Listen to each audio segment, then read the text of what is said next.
अच्छा, तो अम्मा फिर मेरा शक ठीक था ना? तुम वहां जहेज का मुतालबा करके आए और मेरे आगे बंद बांध रहे। सीख जाएंगे सर, ऐसा ही तो होता है। आज आप इन्हें सिखा रहे हैं, कल ये आने वाले बच्चों को सिखाएंगे। फारिस वाले वाकये के बाद तो मुझे लगा था कि मैं जिंदा ही नहीं हूँ। Don't tell me कि तुम जेलस हो रहे हो, और वो भी इस फहाद याज़दानी से। जेलस मैं क्यों होऊंगा उससे?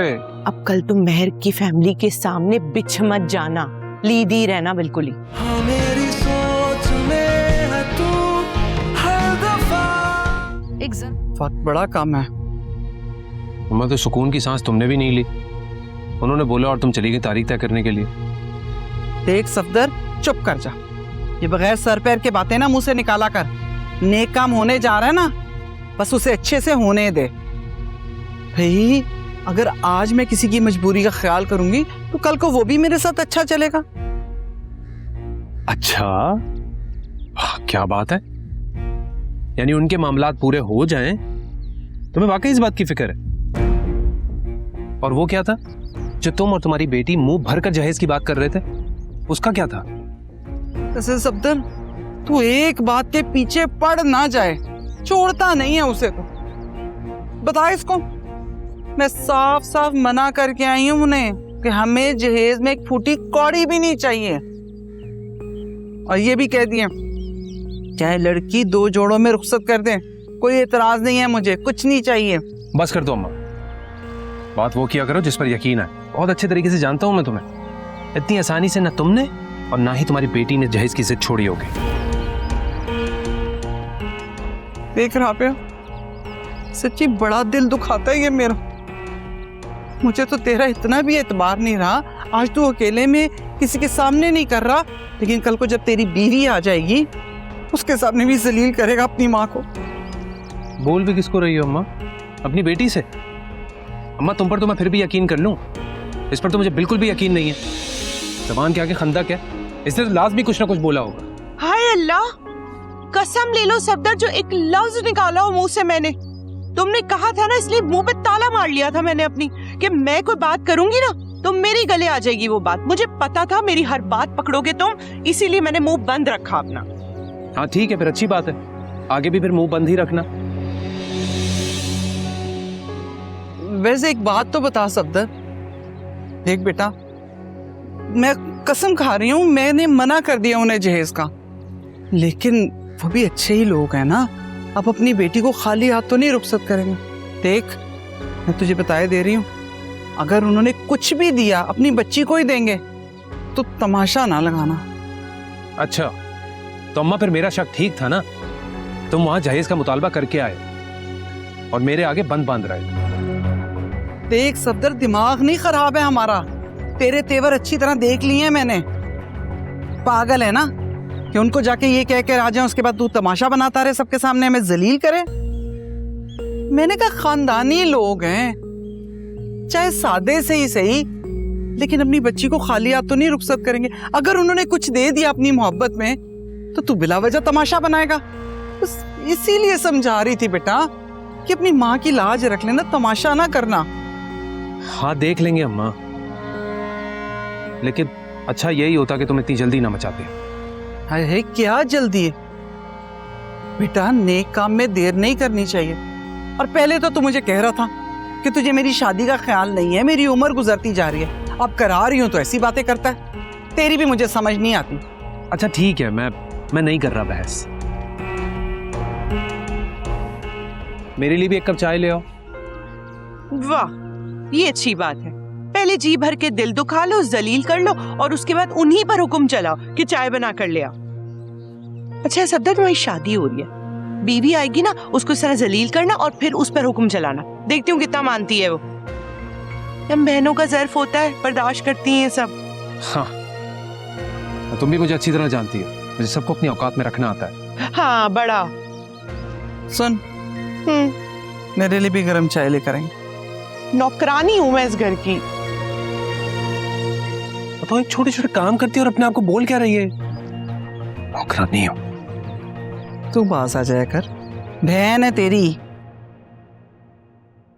ऐसे बनते हैं purchase order?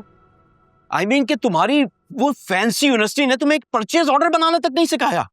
I am so sorry sir, मैं इसे ठीक कर लूंगा। और उस वक्त तक जो मेरा ठीक होता हुआ काम भी खराब हो जाएगा वो।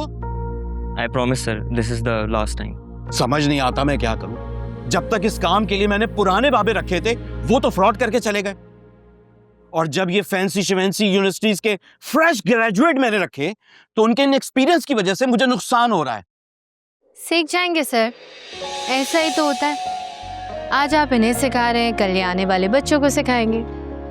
कम से कम सच्चे तो हैं, झूठ तो नहीं बोल रहे आपसे, मेहनत करते हैं। अरे महर, आओ आओ यहाँ बैठो आके।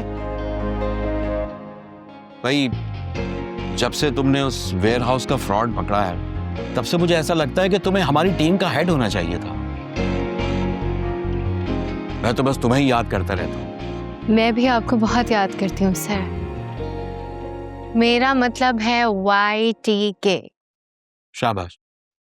सुनो, जी सर, मेरा मतलब YTK। देखा आपने, कितनी जल्दी सीखते हैं ये फैंसी शैंसी यूनिवर्सिटीज के फ्रेश ग्रेजुएट्स। महर, तुम इस दुनिया में किसी को गलत नहीं समझ सकती। यही तुम्हारी सबसे बड़ी कमजोरी है और यही तुम्हारी सबसे बड़ी ताकत। और तुम जाओ जाके नया परचेज ऑर्डर बनाओ। जी जैसे सर। जी, क्या नाम है? यामीन। यामीन। तो यामीन, में जाने से पहले आपको परचेज ऑर्डर बनाना सिखा दूंगी। Thank you so much ma'am. I mean Mehar, जी।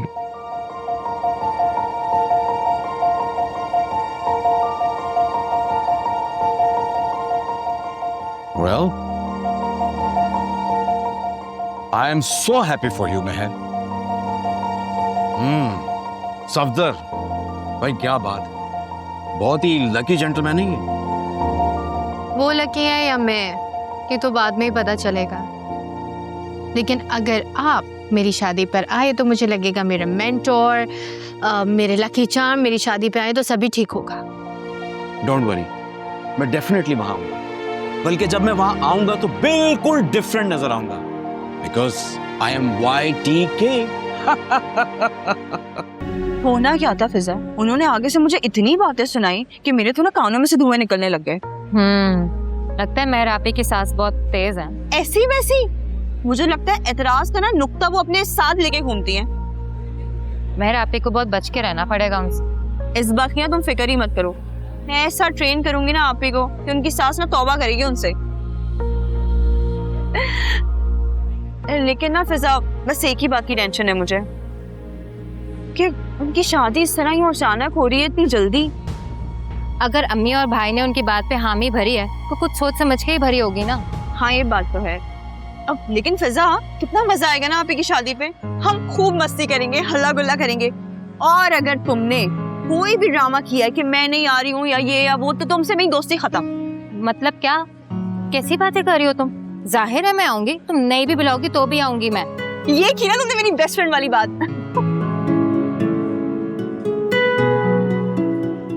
ऐसे क्या देख रही हो मुझे? कुछ नहीं, तुम्हें इतने दिनों बाद हंसता खेलता हुआ देख रही हूँ, अच्छा लग रहा है। हाँ, ये तो है। मुझे लगता है आप ही की शादी की खुशियों ने ना मेरे अंदर फिर से एक जान डाल दी हो, वरना फारिस वाले वाकये के बाद तो मुझे लगा था कि मैं जिंदा ही नहीं हूँ। सब उस लूजर की वजह से हुआ है। फिर साहब, पहले मैं भी यही सोचती थी, लेकिन अब मुझे लगता है कि जो हुआ अच्छे के लिए हुआ। नहीं, जो मैं कर रही थी वो गलत तो कर रही थी। फारिस के साथ यूं घूमना फिरना, उठना बैठना, ये सब सही नहीं था। सोचो तो सही, अगर ये सब ना हुआ होता तो क्या वकास मुझे ब्लैकमेल कर सकता था? क्या मैं ये सोच रही थी कि मैं उससे मिलने जाऊंगी तो मैं पिस्टल लेके जाऊंगी उसे मारने के लिए, पर तुमसे मंगवा रही थी यार। मुझे ऐसा लगता है जो मैंने किया था ना, मुझे उसी का सिला मिला है। अब मैं ज्यादा सोचना नहीं चाहती हूँ, सब कुछ ना हालात पे ही छोड़ देना चाहती हूँ। मैं बस इस मोमेंट पे रहना चाहती हूँ, प्रेजेंट में। मुझे आगे का कुछ भी नहीं सोचना है। लेकिन ये भी तो ठीक नहीं है ना जिया, उसने तुम्हें दोबारा तंग किया तो क्या जो होगा वो देखा जाएगा। वैसे भी मैं बहुत एक्साइटेड हूँ आप ही की शादी के लिए, तो अब मैं ना कोई स्ट्रेस नहीं ले सकती, ठीक है? सुना है फहद यज़दानी आर्टिकल्स लिख रहे हैं तुम लोगों के लिए। हाँ जाहिर सी बात है, अब तुम्हारी जगह किसी न किसी को तो अपॉइंट करना ही था। उसका रिज्यूमे आया था तो हमने उसे अपॉइंट कर लिया। वैसे काफी पोटेंशियल है उसमें, आगे बढ़ेगा बहुत।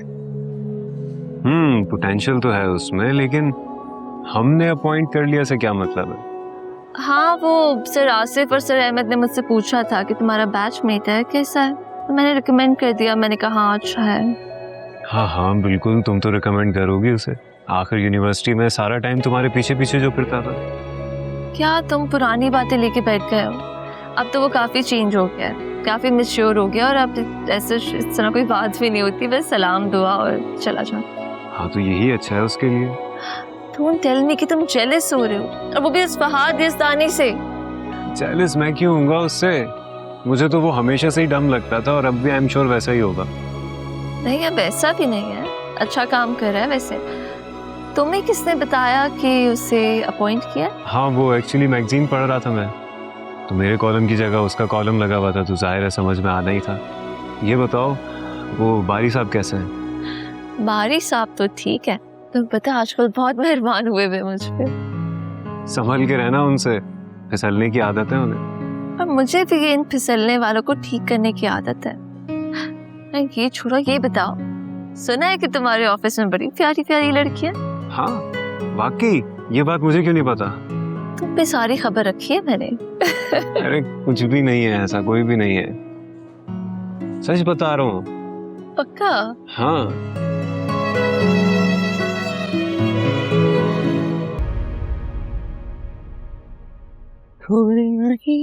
अम्मा, अम्मा इधर आओ, मेरी बात सुनो।